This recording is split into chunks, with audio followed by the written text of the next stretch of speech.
जय श्री कृष्ण दोस्तों। आखिर ऐसा कैसे संभव हुआ कि चार अलग अलग स्थानों की शक्तियाँ एक साथ जुड़ गईं?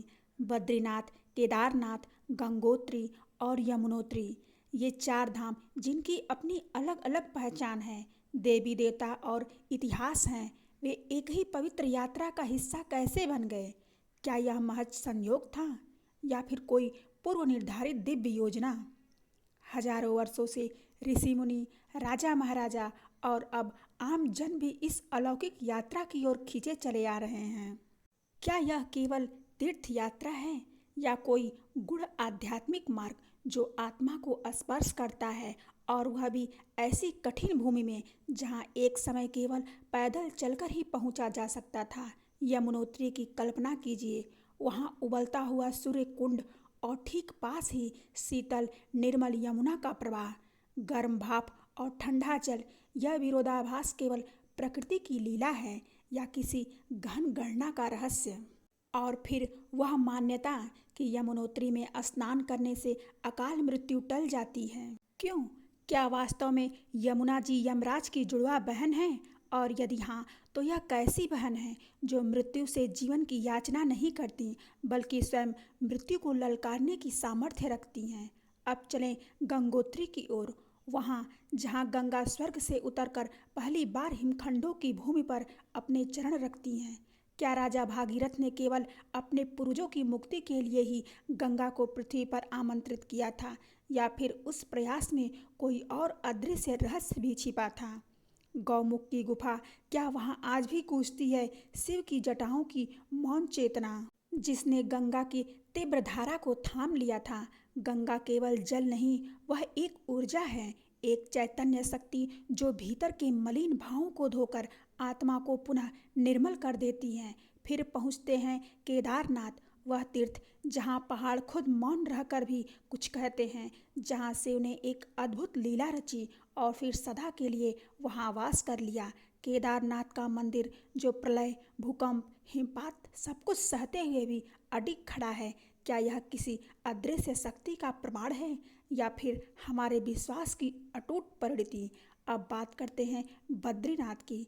हिमालय की गोद में स्थित यह स्थान क्या केवल एक मंदिर है या कोई रहस्यमय द्वार जो प्राचीन युगों से सत्य अपने भीतर समेटे हुए हैं? क्यों कहा जाता है कि बद्रीनाथ धरती का बैकुंठ है? क्या सचमुच भगवान विष्णु यहाँ ध्यान में लीन है, या यह स्थान किसी अन्य देवता की तपोभूमि रहा है जिसे समय की रेत ने ढक दिया? और लक्ष्मी जी जो वर्षों तक एक वृक्ष बनकर अपने प्रभु की वर्षा और हिम से रक्षा करती हैं, यह केवल प्रेम था या तपस्या का ऐसा रूप जिसे मानव मन कभी समझ ही नहीं सकता? बद्रीनाथ में स्थित तप्त कुंड, जहाँ बाहर का तापमान 7 से 9 डिग्री रहता है लेकिन कुंड का जल 54 डिग्री पर स्थिर रहता है, क्या यह केवल भूगर्भीय क्रिया है या किसी दैवीय शक्ति का संकेत? और जब हर वर्ष मंदिर के कपाट बंद हो जाते हैं तब भी भीतर दीपक जलता रहता है। कौन है वो अदृश्य सेवक जो भगवान की सेवा में संलग्न रहता है? और वह भविष्यवाणी कि जब नर और नारायण पर्वत आपस में मिल जाएंगे तो बद्रीनाथ धाम लुप्त हो जाएगा, क्या यह किसी आने वाले काल की चेतावनी है? जब इन चार धामों की सांसें एक साथ बहती हैं तो मन एक नया प्रश्न पूछता है, क्या यह यात्रा केवल हिमालय की ऊंचाइयों की चढ़ाई है या यह आत्मा की गहराइयों की ओर उतरने का मार्ग? क्या ये पर्वत वास्तव में हमें पुकारते हैं या यह हम ही हैं जो जन्मों जन्मों से स्वयं को पुकार रहे हैं? अब प्रश्न यह नहीं है कि आप तैयार हैं, बल्कि यह है कि क्या आप स्वयं से मिलने के लिए तैयार हैं? दोस्तों, आज हम उत्तराखंड में स्थित चार पवित्र धामों बद्रीनाथ, केदारनाथ, गंगोत्री और यमुनोत्री के इतिहास और उनसे जुड़े रहस्यों को जानने का प्रयास करेंगे। कृपया इस वीडियो को अंत तक ध्यानपूर्वक श्रद्धा भाव से सुनें, क्योंकि यह केवल एक जानकारी नहीं है बल्कि हमारे उस बहुमूल्य सांस्कृतिक और आध्यात्मिक इतिहास को उजागर करने का प्रयास है जिसे बहुत कम लोग जानते हैं। तो चलिए आरंभ करते हैं इस रहस्यमय यात्रा की ओर। इन चारों धामों के दिव्य और रहस्यमय स्वरूप को समझने से पहले आइए चलते हैं उस इतिहास की ओर जहाँ से आरंभ हुई वह पारंपरिक यात्रा जो आज भी करोड़ों श्रद्धालुओं की आस्था का केंद्र है। हिमालय की गोद में स्थित ये 4 तीर्थ स्थान बद्रीनाथ, केदारनाथ, गंगोत्री और यमुनोत्री न केवल भौगोलिक दृष्टि से दुर्गम है, बल्कि आध्यात्मिक दृष्टि से भी सर्वोच्च स्थान रखते हैं। इसमें बद्रीनाथ को विशेष महत्व प्राप्त है। ऐसा कहा जाता है कि यही पृथ्वी और स्वर्ग का मिलन होता है। 20वीं शताब्दी के मध्य में इन धामों को छोटा 4 धाम कहा जाने लगा, पर इनका आध्यात्मिक मूल्य कभी छोटा नहीं हुआ। यह तीर्थ आज भी तप, आस्था और आत्मशुद्धि की चरम यात्रा का प्रतीक है। इन तक पहुंचने के लिए श्रद्धालुओं को समुद्र तल से लगभग 4000 मीटर की ऊंचाई पर स्थित दुर्गम रास्तों से होकर गुजरना होता है। हिंदू धर्म ग्रंथों के अनुसार यमुनोत्री, गंगोत्री, केदारनाथ और बद्रीनाथ केवल तीर्थ स्थल नहीं हैं, बल्कि वे ऊर्जा केंद्र हैं जहां आत्मा मोक्ष के समीप पहुंचती है। कहा जाता है कि इन धामों के दर्शन मात्र से मानव का जीवन पवित्र हो जाता है और आत्मा जन्म मरण के बंधन से मुक्त हो सकती है। 4 धाम यात्रा की शुरुआत यमुनोत्री और गंगोत्री से होती है। तीर्थयात्री यहाँ से पवित्र जल लेकर केदारनाथ पहुँचते हैं। वहाँ भगवान केदारेश्वर पर जलाभिषेक करते हैं।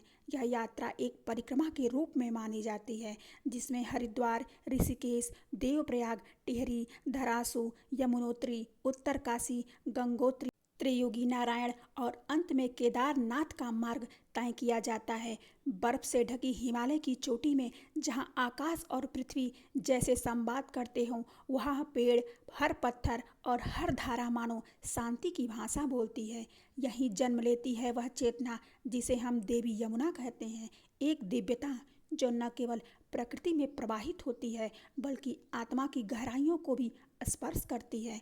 यमुना का जन्म एक साधारण घटना नहीं है, बल्कि एक ब्रह्मांडीय संतुलन की नींव थी। इस कथा की शुरुआत होती है सूर्यदेव से, जिन्हें वेदों में जगत की आत्मा कहा गया है। उनका तेज इतना तीव्र था कि उनकी पत्नी संज्ञा, जो विश्वकर्मा की पुत्री थी, उस तेज को सहन नहीं कर सकी। उन्होंने अपनी छाया देवी को सूर्य के पास छोड़ दिया और स्वयं तपस्या हेतु हिमालय चली गईं। सूर्यदेव को यह ज्ञात नहीं था कि उनके साथ अब संज्ञा नहीं, बल्कि उनकी छाया रह रही है। इसी छाया और सूर्य के संयोग से यमराज, शनिदेव और यमुना का जन्म हुआ। यमुना के भीतर करुणा और शीतलता का रूप समाहित था, जो उनके पिता सूर्य के प्रखर तेज के विपरीत था। उनका स्वभाव अत्यंत कोमल था, किंतु उनका प्रभाव इतना गहन था कि देवता भी उनके जल स्पर्श से शुद्ध हो जाया करते थे। यमराज के साथ उनका संबंध केवल रक्त का नहीं, आत्मा से आत्मा का था। एक दिन यमुना ने यम से वचन मांगा कि उनका यह स्नेहपूर्ण बंधन सदा बना रहे। यमराज ने वादा किया कि जब तक बहनें अपने भाइयों के लिए प्रेम पूर्वक व्रत रखेंगी, वे अमर रहेंगे। यही है भाई का दूज या यम द्वितीया की परंपरा की पौराणिक जड़, एक परंपरा जो प्रेम, श्रद्धा और आत्मीयता का प्रतीक बन गई। लेकिन यमुना की गाथा यहीं समाप्त नहीं होती। जब देवी यमुना ने स्वयं को एक नदी के रूप में प्रकट किया, तब वे केवल जलधारा नहीं बनी, वे जीवन के पापों को धोने वाली शक्ति, हृदय को निर्मल करने वाली चेतना बन गईं। पद्म पुराण में वर्णित है कि 2 पापी भाइयों में से एक ने केवल यमुना में स्नान करके स्वर्ग प्राप्त किया। रामायण में वर्णन आता है कि जब हनुमान जी लंका दहन के बाद लौटे, तब उनकी पूंछ जल रही थी। उन्होंने यमुनोत्री के पावन जल में पूंछ डुबोई और अग्नि शांत हुई। यही स्थान आज बंदरपूछ के नाम से जाना जाता है। द्वापर युग में जब श्री कृष्ण का जन्म हुआ, तो यमुना से उनका संबंध और भी प्रगाढ़ हुआ। जब वासुदेव नवजात श्री कृष्ण को टोकरी में रखकर गोकुल ले जा रहे थे, तब यमुना की लहरें मानो श्री कृष्ण के स्पर्श को चाहने लगीं। जैसे ही उन्होंने श्री कृष्ण का चरण छुआ, यमुना शांत हो गईं। यह एक दिव्य आत्माओं का मिलन था। बाद में कालिंदी रूप में यमुना ने श्री कृष्ण से विवाह किया और उनकी 8 प्रमुख पत्नियों में स्थान पाया। यह विवाह केवल प्रेम नहीं, बल्कि भक्त और भगवान के मिलन की चरम परिणति थी। यमुना का सबसे पवित्र रूप आज भी यमुनोत्री में देखा जा सकता है। वहाँ सप्तऋषि कुंड से उनकी जलधारा निकलती है जो तप्त सूर्यकुंड की गर्माहट और हिम की शीतलता का अद्भुत संगम है। यही वह स्थान है जहाँ ऋषि असित मुनि ने वर्षों तपस्या की थी। वृद्धा अवस्था में जब वे गंगा स्नान करने में असमर्थ हुए, तब गंगा स्वयं एक जलधारा के रूप में यमुनोत्री पहुंची। यह देवी यमुना की तपस्या और ऋषियों के प्रति समर्पण का प्रमाण है। शास्त्रों और पुराणों में यमुना को कालिंदी, यमी, सुरजा जैसे पवित्र नामों से जाना जाता है। एक कथा के अनुसार जब देवताओं ने पृथ्वी के लिए एक दिव्य जल शक्ति की मांग की थी, तब ब्रह्मा ने यमुनोत्री से एक पवित्र धारा को पृथ्वी पर भेजा। यही यमुना देवी बनी, जिनके जल स्पर्श से पाप मिटते हैं और आत्मा को शांति मिलती है। आज भी यमुनोत्री की कठिन यात्रा केवल एक तीर्थ यात्रा नहीं, बल्कि आत्मिक परीक्षा है। जो भी इस स्थल तक पहुंचता है, उसे ऐसा प्रतीत होता है मानो उसने एक जीवित देवी से साक्षात्कार कर लिया हो। यमुना केवल एक जलधारा नहीं, बल्कि प्रेम, करुणा और मोक्ष की चेतना है, जो हर भक्त के हृदय में प्रवाहित होती हैं। दोस्तों, अब हम चलते हैं एक और दिव्य धाम की ओर, जो है गंगोत्री। यह केवल स्थल नहीं, बल्कि गंगा के अवतरण की सजीव गाथा है। क्या आपने कभी यह सोचा है कि गंगा, जिसे हम सामान्यतः एक नदी समझते हैं, दरअसल सृष्टि की सबसे दिव्य और रहस्यमयी धाराओं में से एक है। गंगा का आरंभ गंगोत्री से नहीं, बल्कि उससे लगभग 18 मील ऊपर स्थित गोमुख नामक स्थान से होता है। लगभग 3900 मीटर की ऊंचाई पर हिमालय की छाती से एक चमत्कारी जलधारा फूटती है, जो भागीरथी के नाम से जानी जाती है। यही धारा आगे चलकर मंदाकिनी, धौली गंगा और अलकनंदा जैसी अन्य पवित्र नदियों से मिलती है और तब बनती है गंगा, एक ऐसी धारा जो न केवल शरीर को बल्कि आत्मा तक को शुद्ध कर देती है। गंगा के पृथ्वी पर अवतरण का श्रेय इक्ष्वाक वंश के प्रतापी राजा भागीरथ को जाता है। उन्होंने अपने पूर्वजों की आत्मा को मोक्ष दिलाने हेतु वर्षों तक तप कर भगवान ब्रह्मा को प्रसन्न किया। ब्रह्मा ने उन्हें बताया कि गंगा के वेग को केवल भगवान शिव ही नियंत्रित कर सकते हैं। तब भागीरथ ने शिव की कठोर तपस्या की और अंततः शिव जी प्रसन्न होकर गंगा को अपनी जटाओं में समाहित करने को तैयार हुए। जैसे ही ब्रह्मा ने गंगा को कमंडल से पृथ्वी की ओर प्रवाहित किया, वह अत्यंत वेग से दौड़ी, लेकिन भगवान शिव ने उसे अपनी जटाओं में बांध लिया। और जब भागीरथ ने पुनः शिव से प्रार्थना की, तब उन्होंने गंगा को धीरे धीरे पृथ्वी पर प्रवाहित किया। यही कारण है कि गंगा को शंकर जटाजूट बिहारणी भी कहा जाता है। एक अन्य कथा के अनुसार गंगा का प्रादुर्भाव विष्णु के चरण कमलों से हुआ था। जब भगवान विष्णु ने वामन रूप में 3 पग में तीनों लोकों को नापा, तब ब्रह्मा ने उनके चरण धोकर वह पवित्र जल कमंडल में भर लिया। वही जल आगे चलकर गंगा बना, इसलिए उन्हें विष्णुपदी भी कहा जाता है। गंगा देवी को हिमवान की पुत्री और देवी पार्वती की बहन भी कहा गया है। इस तरह से गंगा का पार्वती से केवल पारिवारिक नहीं, बल्कि आत्मिक संबंध भी है। स्कंद पुराण में वर्णित एक कथा के अनुसार देवी गंगा को कार्तिकेय की सौतेली माता भी कहा गया है। यहाँ तक कि जब देवी पार्वती ने उपटन से गणेश की मूर्ति बनाई और उसे गंगा जल में स्नान कराया, तभी उसमें प्राण आए।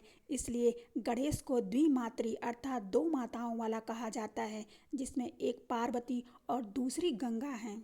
ऋषि जहनु की कथा भी अत्यंत रोचक है। एक बार गंगा के वेग से उनका यज्ञ मंडप बह गया। क्रोधित होकर ऋषि ने गंगा को पी लिया, लेकिन देवताओं के आग्रह पर उन्होंने गंगा को अपने कानों से बाहर निकाल दिया। तब से गंगा जाह्नवी कहलाती हैं। इन सभी कथाओं को जब हम एक साथ देखते हैं, तो यह स्पष्ट होता है कि गंगा किसी एक घटना या स्थल से नहीं जुड़ी हैं। वे त्रिदेवों की कृपा, सृष्टि की चेतना और तपस्वियों की भक्ति का प्रतिफल हैं। वे ब्रह्मा की रचना, विष्णु की कृपा, शिव की सहनशीलता और पृथ्वी की धैर्यशीलता का सजीव संगम है। यही कारण है कि गंगा केवल एक नदी नहीं है, बल्कि चेतना की वह धारा है जो अनादिकाल से मानवता को दिशा, शुद्धता और मोक्ष प्रदान करती आई हैं। ऋषिकेश से लगभग 229 किलोमीटर की दूरी पर हिमालय की रूह तक पहुंचने वाली सकरी, घुमावदार और सिहरन भर देने वाली सड़कों से होते हुए जब कोई तीर्थयात्री केदारनाथ की ओर बढ़ता है तो जैसे जैसे ऊंचाई बढ़ती है वैसे वैसे सांसें धीमी और श्रद्धा गहरी होती जाती है। समुद्र तल से 3,583 मीटर की ऊंचाई पर बर्फ से ढकी चट्टानों और बादलों की गोद में एक प्राचीन पत्थर की इमारत अवतरित होती है जो न जाने कितने युगों से समय के थपेड़ों को मौन तपस्वी की भांति सहन करती चली आ रही हैं। यही है केदारनाथ धाम। यह केवल एक मंदिर नहीं बल्कि यह शिव की दिव्यता का स्तंभ है जो मंदाकिनी की शांत धारा के तट पर हजारों वर्षों की कथाओं और श्रद्धा को अपने भीतर समेटे खड़ा है। इसकी दीवारों पर जमी हिम की परतों में इतिहास की सांसें गूंजती हैं और इसकी छाया में असंख्य आत्माओं को मोक्ष मिलता है। केदारनाथ यह नाम स्वयं में एक मंत्र है। संस्कृत में केदार का अर्थ है क्षेत्र और नाथ का अर्थ है स्वामी, अर्थात क्षेत्र के ईश्वर या कोई भौगोलिक व्याख्या मात्र नहीं बल्कि शिव के उस स्वरूप का संकेत है जो संपूर्ण चेतना का अधिष्ठान है। काशी केदार महात्म्य ग्रंथ के अनुसार यह भूमि वह पवित्र स्थान है जहाँ मुक्ति की फसल उगती है। यहाँ की हर शीतल हवा, मंदाकिनी की हर लहर और प्रत्येक चट्टान की दरारों से मुक्ति का मंत्र झरता है। इस देवालय का स्थापत्य भले ही किसी ज्ञात कालखंड में अंकित न हो पाया हो पर उसकी आत्मा अनादि, अजर और अमर है। यह शिव का वह रूप है जो काल से परे है, जो परिवर्तनशील संसार में भी अडिग है। यह मंदिर किसी राजा की कीर्ति नहीं अपितु सनातन श्रद्धा की वह ध्वजा है जो हिमालय की हर आंधी को सहकर अडिग खड़ी है, मानो स्वयं महाकाल उसमें निवास कर रहे हों। इस स्थान से जुड़ी दो प्रमुख कथाएं हैं। पहली कथा महाभारत युद्ध के उपरांत की है, जब पांडव युद्ध के भयानक विनाश और अपने द्वारा किए गए अधर्मों से व्यथित होकर आत्मग्लानि में डूब गए तो उन्हें अपने कर्मों से मुक्ति की आवश्यकता महसूस हुई। उन्होंने भगवान श्री कृष्ण से मार्गदर्शन मांगा। श्री कृष्ण ने कहा, तुम्हारे अंतर्मन की शांति और पाप का क्षालन केवल भगवान शिव ही कर सकते हैं। पांडवों ने शिव की शरण में जाने का निश्चय किया परंतु भगवान शिव उनसे मिलना नहीं चाहते थे। वे गुप्त काशी चले गए और वहां नदी के रूप में छिप गए। जब पांडव गुप्त काशी पहुँचे तो शिव ने एक बैल का रूप धारण कर गायों के झुंड में जा मिले, किंतु यह लीला अधिक देर तक छिपी नहीं रह सकी। भीम जो सबसे बलशाली थे, उन्होंने विशाल रूप धारण कर पूरे क्षेत्र को घेर लिया। सब गायें और बैल धीरे धीरे निकलने लगे परंतु एक विशेष बैल झुकने को तैयार नहीं था। उसकी आंखों की चमक और मौन गरिमा कुछ और ही संकेत दे रही थी। भीम ने उस बैल की पूंछ और पिछले पैर पकड़ लिए। तभी अचानक वह बैल भूमि में समा गया और उसी स्थान पर भगवान शिव की पीठ प्रकट हुई। आज वही स्थान केदारनाथ के रूप में पूजित है। शिव के अंग पंच केदार के रूप में प्रकट हुए। केदारनाथ में उनका कुबड़, तुंगनाथ में भुजाएं, रुद्रनाथ में मुख, मध्य महेश्वर में नाभि और पेट तथा कल्पेश्वर में उनकी जटा और बाल हैं। पांडवों ने इन पंच केदारों में तप, आराधना और दर्शन करके आत्मशुद्धि प्राप्त की और अंततः स्वर्गारोहिणी की ओर बढ़ चले। एक अन्य कथा के अनुसार सतयुग में भगवान विष्णु के अवतार नर और नारायण ने बद्रीवन, जहाँ आज भी बद्रीनाथ है, में तपस्या आरंभ की। उन्होंने पर्वतों और कठिन परिस्थितियों के मध्य पार्थिव शिवलिंग की स्थापना कर शिव की घोर भक्ति की। उनकी तपस्या से प्रसन्न होकर भगवान शिव स्वयं प्रकट हुए और उनसे वरदान मांगने को कहा। नर नारायण ने अंततः विनम्रता से केवल यही निवेदन किया कि हे महादेव, कृपया सदैव इस क्षेत्र में वास करें ताकि युगों युगों तक आपके भक्त आपके दर्शन कर सकें। भगवान शिव ने सहर्ष यह वरदान स्वीकार किया और कहा, अब से यह क्षेत्र केदार क्षेत्र के नाम से प्रसिद्ध होगा और मैं यहीं वास करूंगा। तब से केदारनाथ भगवान शिव की अस्थायी उपस्थिति का प्रतीक बन गया। यह केवल तीर्थ नहीं, एक दिव्य वचन का साक्षात प्रमाण है। नर और नारायण की भक्ति और शिव की कृपा का चिर अस्थायी संगम है। प्रेम से बोलिए हर हर महादेव। जय श्री हरि विष्णु।